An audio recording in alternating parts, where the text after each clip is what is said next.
Hey guys, back again. This is going to be part two of the update here. And I said sneak peek for the next item is the 2-disc special edition of the Amadeus Director's Cut. Haven't watched this yet, but plan to sit down and try to watch it sometime soon. It is like 3 hours long, so it's probably going to be one of those nights where it'll be the only thing I watch, because I do believe it has a making of as well. So yeah, it has let's see here, let me look over the camera. It has behind the scenes documentary The Making of Amadeus, feature length audio commentary by Milos Forman and Peter Schaefer. So yeah, I've always wanted to see this. Always sounded like a really cool movie. Won Best Picture, and F. Murray Abraham, who I've loved in like different character roles and stuff like Scarface, and I thought he was pretty cool in the 13 Ghosts remake and stuff. But I mean, he's been in plenty of other stuff. But you know, to know that he won Best Actor for this, or I can't remember. I may be wrong. Maybe supporting actor. I thought it was Best Actor though. Anyway, he won an Oscar for acting in this movie, and yeah, I've been wanting to see it. So cool stuff. Director's cut. All right, next, these are some. These next few are some Big Lots pickups. This was $3 for the complete first season of Wild Boys. I've wanted to pick up these seasons forever because to me, this is like you know, Jackass meets Jack Hanna or something like that, you know, or Jackass meets the Crocodile Hunter. It's just you know, I love these two guys, Steve-O, Chris Pontius, and you know, you got Manny on there and different stuff. I love this show. I know a lot of people I talked to didn't really care for it, but it cracked me up. I always thought it was hilarious. So yeah. Anyway, Wild Boys complete first season for $3. Can't beat it. This I took a chance on. I haven't watched it yet, but sounded like a really cool movie, and I dig the cast. It's called Cisco Pike, and it's got Gene Hackman, Karen Black, Chris Christopherson. It also has Roscoe Lee Brown and the incredible Harry Dean Stanton, who is one of my absolute favorite actors of all time. He's from Kentucky. I'm from Kentucky. Just, you know, one of those things. I always anything that's got Harry Dean Stanton in it, I'll give it a shot at least. So I always heard a quote from Roger Ebert that said, "Any film containing either M. Emmett Walsh or Harry Dean Stanton could not be all bad." And in my opinion, one other actor probably needs to be thrown into that conversation, for my opinion, and that'd be Warren Oates. Love Warren Oates. But anyway, to this movie, it seems like a pretty cool flick about like a fallen rock star that gets out of jail and gets conned into selling some drugs and doing some things that he kind of vowed off not to do. But you know, it's like a, you know, 70s kind of, I guess it looks like it would have like an exploitation vibe to it, but I guess we'll find out once I actually sit down and watch it. But yeah, cool stuff. $3. Looked like a cool movie. So then next, I've been wanting to pick this up for a while. It's the Afro Samurai Resurrection Special Edition Director's Cut. The 2-disc edition comes with a booklet and some great features and stuff. But yeah, $3 as well. Can't beat it at Big Lots. Excuse me, it's kind of late, and you know, I'm just kind of up, bored, and felt like shooting a vid. So anyway, cool stuff. $3. All right, next is 3 Criterions that I picked up. I don't know if any of you guys follow, you know, Criterion on Facebook, but when they got 50,000 likes, I do believe it was 50,000 on Facebook, they did a 50% off sale for 50,000 seconds, is what they said. So, you know, as soon as they posted on there, I went directly to their website and picked out some stuff. And I picked up the 2-disc to Antichrist. Watched this, thought it was pretty good. I need to watch it again. It's very strange.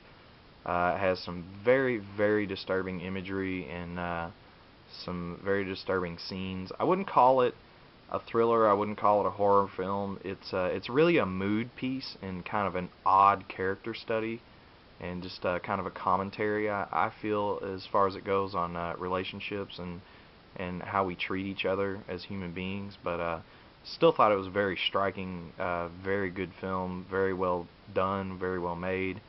Like I said, if you're into kind of extreme odd films, check it out. But and I mean, as far as it goes, it does have some very, very graphic imagery if you're not into that sort of thing. So, I don't want to give anything away if you're interested, but if you're a bit squeamish, I would stay away from this one.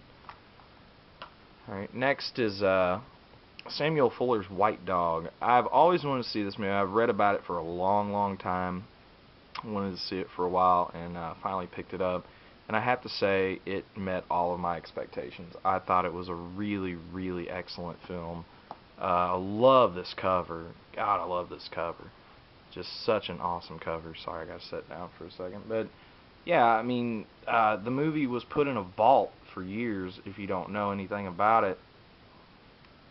And Criterion finally released it a few years back, and that's the first time anybody's really been able to see it, except for on, like, I think, like some art house circuits or whatever. Maybe it got shown, at a couple festivals or something like that. But beyond that, this is like the first time anybody's ever got to see the film. So it comes with a great booklet as usual. It's a single disc. Has some interviews and stuff, some decent features, but excellent, excellent film. Thought it was really good. Alright, and next I picked up The Night of the Hunter.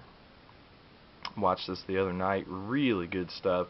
Was disappointed that Shelley Winters wasn't in it as much as she was. I'm a big fan of Shelley Winters. I always loved her as like the great-grandmother on Roseanne. And she's just, such a cool actress. Been in so much good stuff over the years. Poseidon Adventure, Lolita, there's so many different things. But she was good in it. But your main draw is Robert Mitchum. I mean, he just lays it down in this movie. Basically, he is a fucked up, weird preacher that goes around marrying widows and taking them for everything they've got and pretty much then murdering them. But in this particular case, the children have, they know where $10,000 is hidden. And, the thing about this movie was made in the 50s, so 10 grand back then is, probably close to 100 grand now, maybe more. But, yeah, these two children basically know where 10 grand is hidden, and he knows that they know, so it's all about him trying to get the money. So, but excellent, excellent film. Only film that great actor Charles Lawton directed, so, yeah, cool stuff. Alright, next I picked up The Walking Dead complete first season. I watched everything on here, and I have to say that this show is absolutely incredible. I loved it. It does take a few things from the zombie films of the past here and there, but it does bring a lot of great new stuff to the table, and I love the episodic format. I really want to start reading the comics. They're a tad expensive right now, I guess, obviously because of the popularity of the show, but I may look into start picking some of those up. But yeah, it also has some great special features. You're probably asking why I didn't get it on Blu-ray. I don't know. I didn't feel like looking for it. It was late. It was midnight Walmart, and this was like sitting right there, so I just grabbed it. But anyway, yeah, great stuff.